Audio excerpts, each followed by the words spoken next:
नमस्ते जोहार, मैं राजू। आप सब देख रहे हैं 24 झारखंड न्यूज। चलिए जानते हैं सुबह से लेकर शाम तक की तमाम बड़ी खबरों को।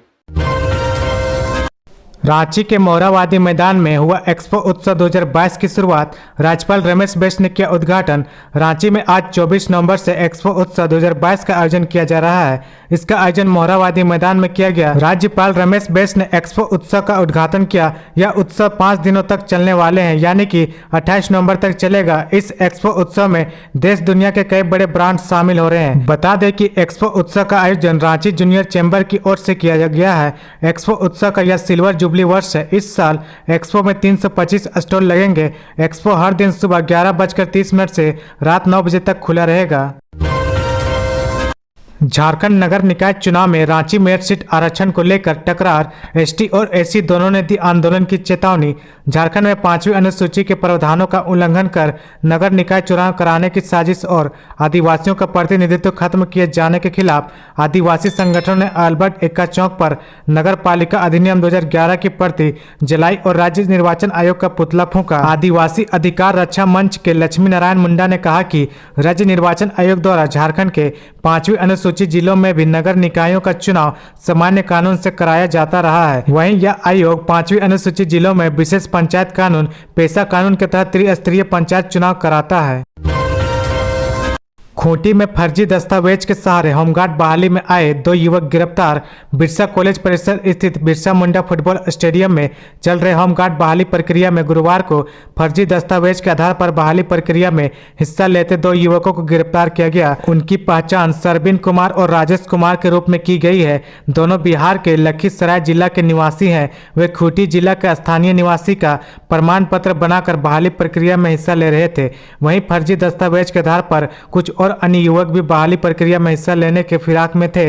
हालांकि 2 युवकों के पकड़े जाने के बाद अन्य युवक फरार हो गए।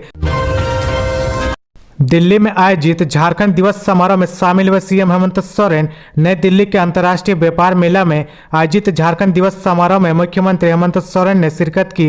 इस मौके पर सीएम ने जोहार से अपना संबोधन शुरू किया। इस अवसर पर सीएम की पत्नी कल्पना सोरेन के अलावा झारखंड के श्रम मंत्री सत्यानंद भोक्ता, विधायक दिनेश विलियम मरांडी, मुख्य सचिव सुखदेव सिंह, वंदना डाडेल, विनय चौबे समेत अन्य के प्रशासनिक अधिकारी मौजूद रहे। इस दौरान सांस्कृतिक कार्यक्रम का आयोजन भी हुआ। धनबाद में युवक की हत्या, खून से लथपथ मिला 100। प्रतियोगिता परीक्षाओं की कर रहा था तैयारी। धनबाद में खून से लथपथ एक युवक का 100 मिला है। 100 बरवा अड्डा थाना क्षेत्र के भेलाटांड में सरकारी स्कूल की बाउंड्री के पीछे मिला। 100 मिलने की सूचना मिलते हैं मुख्यालय एसडीपीओ और अमर पांडे सहित बरवा अड्डा थाना की पुलिस घटना स्थल पर पहुंची। पुलिस ने 100 को कब्जे में लेकर पोस्टमार्टम के लिए भेज दिया है। मृतक की पहचान गिरिडीह के रहने वाले विनोद के रूप में की गई है। वह किराए के घर में रहकर प्रतियोगिता परीक्षा की तैयारी कर रहा था। मानव तस्करी के शिकार झारखंड के 14 बच्चे दिल्ली से कराए गए मुक्त। तमाम प्रयास के बाद भी झारखंड में मानव तस्करी थम नहीं रही है। मानव तस्करी के शिकार झारखंड के 14 बच्चे दिल्ली से मुक्त कराए गए। ये साहिबगंज के हैं। मानव तस्करी के शिकार बालक बालिकाओं को मुक्त कराकर उन्हें पुनर्वास किया जा रहा है। इसी कड़ी में मानव तस्करी के शिकार झारखंड के साहिबगंज जिले से 3 बालक एवं 11 बालिकाओं को दिल्ली से मुक्त कराया गया है। गिरिडीह के मजदूर की चेन्नई में मौत, काम के दौरान हुआ हादसा, दूसरी मंजिल से गिरकर हुई मौत। गिरिडीह के मजदूर की चेन्नई में मौत हो गई। बरडीहा थाना क्षेत्र के ओबरा गांव के अजनियन टोला निवासी जनेश्वर राम के 25 वर्षीय पुत्र हरिओम कुमार की मौत चेन्नई में प्लांट में काम करने के दौरान हो गई। घटना बुधवार के दिन लगभग 10 बजे की बताई जाती है। मृतक चेन्नई की एक कंपनी यूआरएस कंपनी में बतौर दिहाड़ी मजदूर का काम करता था। कंपनी में काम करने के दौरान लगभग 2 मंजिल के ऊपर से लिफ्ट के फास्ट टाइपिंग करने के दौरान अचानक वह नीचे गिर गया। गंभीर हालत में उसे अस्पताल में भर्ती कराया गया, जहां उपस्थित चिकित्सकों ने हरिओम कुमार को मृत घोषित कर दिया। बिहार झारखंड में बढ़ने वाली है ठंड, 3 डिग्री तक कम हो जाएगा तापमान। जम्मू कश्मीर, हिमाचल प्रदेश जैसे पहाड़ी राज्यों में हो रही बर्फबारी का असर अब मैदानी इलाकों में भी पड़ने लगा है। उत्तर भारत के राज्यों में ठंडक बढ़ने लगी है। सुबह और शाम के समय तापमान में गिरावट दर्ज की जा रही है। हालांकि दक्षिण के कुछ राज्यों में अब भी बारिश आफत बनी हुई है। मौसम विभाग ने बताया कि बिहार झारखंड में अगले कुछ दिनों में 3 डिग्री सेल्सियस तक तापमान में गिरावट आएगी। हेमंत सरकार की मंशा निकाय चुनाव कराने के नहीं, टीएससी के बहाने कर रही गुमराह। पूर्व मुख्यमंत्री सह बीजेपी के राष्ट्रीय उपाध्यक्ष रघुवर दास ने कहा कि झारखंड सरकार निकाय चुनाव नहीं कराना चाहती है। निकाय चुनाव कराना होता तो अधिसूचना अब तक जारी हो जाती। गौरतलब है कि निकाय चुनाव की अधिसूचना जारी होने की तारीख 23 नवंबर को थी, लेकिन आरक्षण रोस्टर को लेकर मचे बवाल की वजह से फिलहाल इसे टाल दिया गया है। बुधवार की रांची रेल मंडल से चलने वाली ट्रेनें 29 नवंबर को रहेगी रद्द। कई ट्रेनों के रूट भी बदले। रांची रेल मंडल से चलने वाली विभिन्न ट्रेनें ट्रैफिक एवं पावर ब्लॉक लेने के कारण प्रभावित होगी। 29 नवंबर को कुछ ट्रेनें रद्द कर रहेंगी, जबकि कुछ ट्रेनें परिवर्तित मार्ग से चलेंगी। 29 नवंबर को ट्रेन संख्या 18035 खड़गपुर हटिया एक्सप्रेस खड़गपुर से और ट्रेन संख्या 18036 हटिया खड़गपुर एक्सप्रेस हटिया से रद्द रहेगी। ट्रेन संख्या 18628 रांची हावड़ा एक्सप्रेस एवं ट्रेन संख्या 18627 हावड़ा रांची एक्सप्रेस परिवर्तित मार्ग से चलेंगी। झारखंड कैबिनेट की बैठक अब 1 दिसंबर को प्रोजेक्ट भवन में शाम 4 बजे से होगी मीटिंग। झारखंड कैबिनेट की बैठक अब 1 दिसंबर को होगी। पहली ये बैठक 28 नवंबर को बुलाई गई थी। झारखंड मंत्रालय में होने वाली कैबिनेट की बैठक की तारीख में बदलाव की जानकारी मंत्रिमंडल सचिवालय एवं निगरानी विभाग द्वारा दी गई है। ये बैठक शाम 4 बजे से होगी। झारखंड के अधिवक्ताओं के लाइसेंस पर मंडरा रहा खतरा, कई सुविधाओं से अभी होंगे वंचित। रांची के 1351 सहित झारखंड के 8000 अधिवक्ताओं का लाइसेंस रद्द हो सकता है। झारखंड स्टेट बार काउंसिल के प्रवक्ता सह रांची जिला बार एसोसिएशन के महासचिव संजय विद्रोही ने कहा कि 2010 से पहले इनरोलमेंट हुए अधिवक्ताओं ने वेरिफिकेशन फॉर्म नहीं भरा है। इस कारण से उनके लाइसेंस पर खतरा मंडरा रहा है। प्रभावित अधिवक्ता काउंसिल व जिला बार एसोसिएशन से मिलने वाली योजना के लाभ से वंचित रह जाएंगे। काउंसिल ने राज्य भर के जिला बार एसोसिएशन को पत्र लिखकर अधिवक्ताओं की जानकारी मांगी है। जामताड़ा की तत्कालीन सीईओ हेमा प्रसाद समेत अन्य के खिलाफ होगी एसीबी जांच, सीएम हेमंत सोरेन ने दी स्वीकृति। जामताड़ा की तत्कालीन अंचलाधिकारी हेमा प्रसाद समेत अन्य के खिलाफ अब एसीबी जांच करेगी। झारखंड के सीएम हेमंत सोरेन ने इससे जुड़े प्रस्ताव को मंजूरी दे दी है। यह मामला जामताड़ा जिले के मिहिजाम थाना अंतर्गत बुटकेरिया मौजा में अवैध रूप से जमीन की खरीद बिक्री किए जाने के संबंध में है। रामगढ़ से अपहरण बच्ची को 48 घंटे के अंदर पतरातू रेलवे स्टेशन से बरामद, भिखारिन व उसका पति गिरफ्तार। रामगढ़ जिले के भुरकुंडा पुलिस ने 48 घंटे के अंदर अगवा बच्ची को पतरातू रेलवे स्टेशन से बरामद कर लिया है। बच्ची को अगवा करने वाले भिखारिन व उसके पति को भी पुलिस ने गिरफ्तार कर लिया है। बच्ची के बरामद होते ही इलाके में खुशी की लहर दौड़ गई। आपको बता दें कि मंगलवार को भुरकुंडा थाना क्षेत्र के सौंदा डी मधु स्टूडियो के पास से बच्ची को अगवा कर लिया गया था।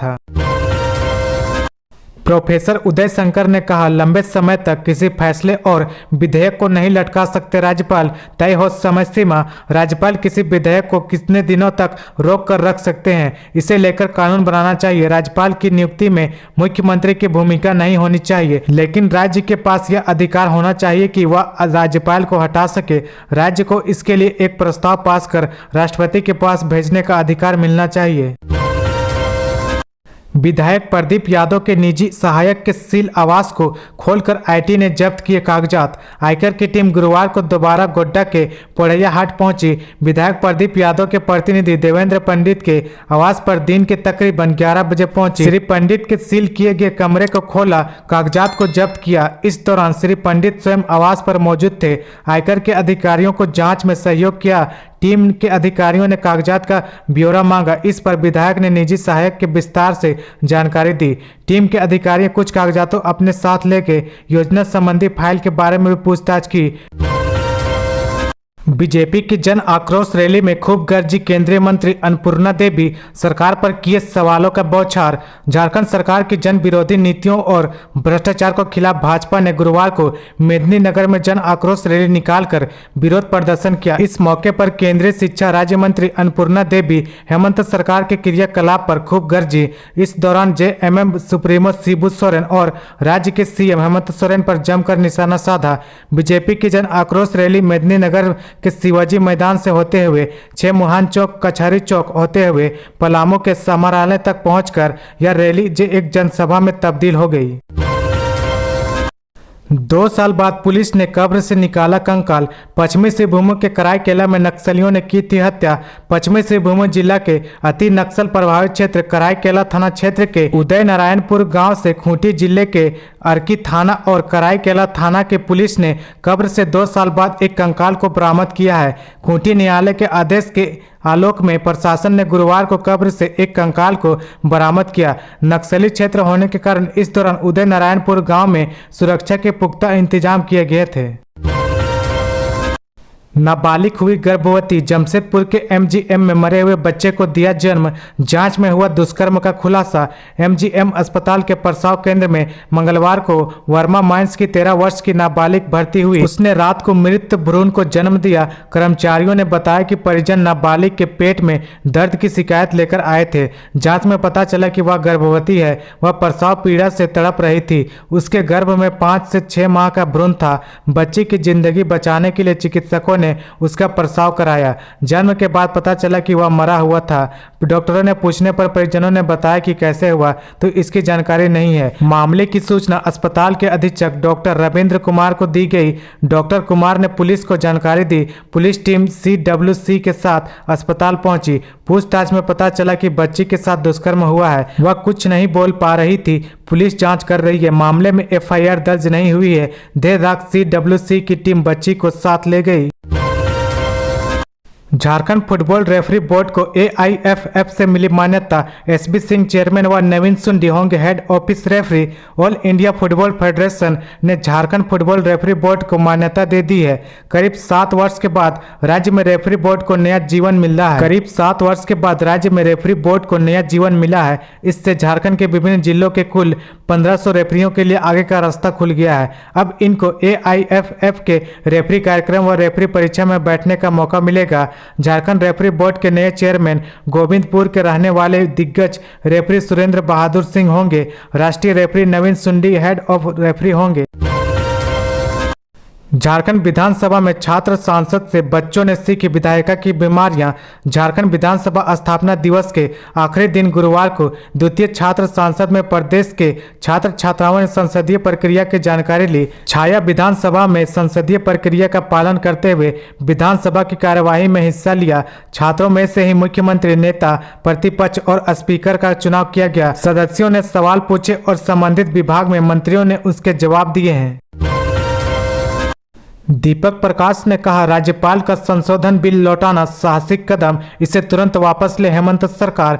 बीजेपी प्रदेश अध्यक्ष राज्यसभा सांसद दीपक प्रकाश ने राज्यपाल रमेश बैस द्वारा झारखंड संशोधन विधेयक 2022 को पूर्ण विचार के लिए लौटाने के फैसले को स्वागत किया है। दीपक प्रकाश ने कहा कि हेमंत सरकार के नेतृत्व वाली सरकार को राज्य की 3.5 करोड़ जनता के हित में विधेयक को अविलंब वापस लेना चाहिए। दीपक प्रकाश ने कहा कि झारखंड संशोधन विधेयक 2022 शराब विक्रेताओं के हित में है। इसके जरिए राज्य के राजस्व की हत्या हो रही है। उन्होंने कहा कि बीजेपी शुरुआत से ही सड़क से लेकर सदन तक इसका विरोध करती आई है।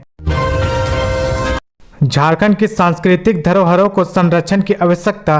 प्रत्येक वर्ष 19 नवंबर से 25 नवंबर तक पूरी दुनिया में धरोहर सप्ताह मनाया जाता है। धरोहर सप्ताह में विश्व की विरासत को कैसे संरक्षित कर रखा जाए तथा धरोहरों के महत्व पर चर्चा करते हुए नौनिहालों को, विद्यार्थियों को और समाज के लोगों को धरोहर के महत्व से अवगत कराया जाता है। बता दें कि विश्व में अब तक 1154 स्थलों को विश्व विरासत स्थल घोषित किया गया है, जिसमें 897 सांस्कृतिक विरासत के रूप में भारत में 40 यूनेस्को धरोहर स्थल हैं, जिनमें 32 सांस्कृतिक स्थल, 7 प्राकृतिक स्थल और 1 मिश्रित स्थल के रूप में चिन्हित कर इन्हें मान्यता प्रदान की गई है। सौदागरों के लिए काला हीरा बना झारखंड का अफीम। यूरोप से लेकर पाकिस्तान तक सप्लाई। काले हीरे यानी अफीम की खेती एक बार फिर रांची जिले के साथ साथ झारखंड प्रदेश में धड़ल्ले से की जा रही है। हालांकि शुरुआती दिनों में नशे की खेती के खिलाफ पुलिस कोई कार्रवाई नहीं करती। पुलिस फूल और फल आने पर इंतजार करती है, उसके बाद ही इन पर कार्रवाई करती है। अफीम की खेती जैसे ही शुरू होती है वहीं से शुरू हो जाता है बाहरी लोगों का क्षेत्र में आना बजाना। इस वर्ष भी बड़े पैमाने पर अफीम की बुआई हुई है, लेकिन जानकारी के बावजूद भी पुलिस और नारकोटिक्स विभाग अब तक इस नशे की खेती पर नकल कसने का काम नहीं कर रही है। रांची में दुकान के सामने गाड़ी खड़ी मिली तो संचालक से वसूला जाएगा जुर्माना। मेन रोड में जिस दुकान के सामने वाहन लगा मिले उस दुकान के संचालक से भी जुर्माना वसूले। साथ ही उक्त वाहन मालिक का नो पार्किंग का चालान काटे। यह निर्देश प्रभारी ट्रैफिक एसपी नौशाद आलम ने डीएसपी और ट्रैफिक थाना प्रभारियों के साथ बैठक में दिया है। उन्होंने जाम को निजात दिलाने के लिए पदाधिकारियों को कई दिशा निर्देश दिए। उन्होंने कहा कि सड़क किनारे लगाने वाले ठेला खोमचा को पहले हिदायत दे दे कि यहाँ से हटा ले, इसके बाद भी अगर नहीं मानते तो जुर्माना वसूलें। तो ये थी आज की झारखंड की टॉप बड़ी खबरें। इसी तरह झारखंड की हर छोटी सी बड़ी खबर देखने के लिए आप हमारे चैनल 24 झारखंड न्यूज को सब्सक्राइब करके बेल आइकन प्रेस कर ले, जिससे आपको झारखंड की हर छोटी सी बड़ी खबर की अपडेट आप तक पहुंचता रहे। तो आज के लिए बस इतना ही। हमें दीजिए इजाजत, फिर मिलते हैं नेक्स्ट न्यूज में।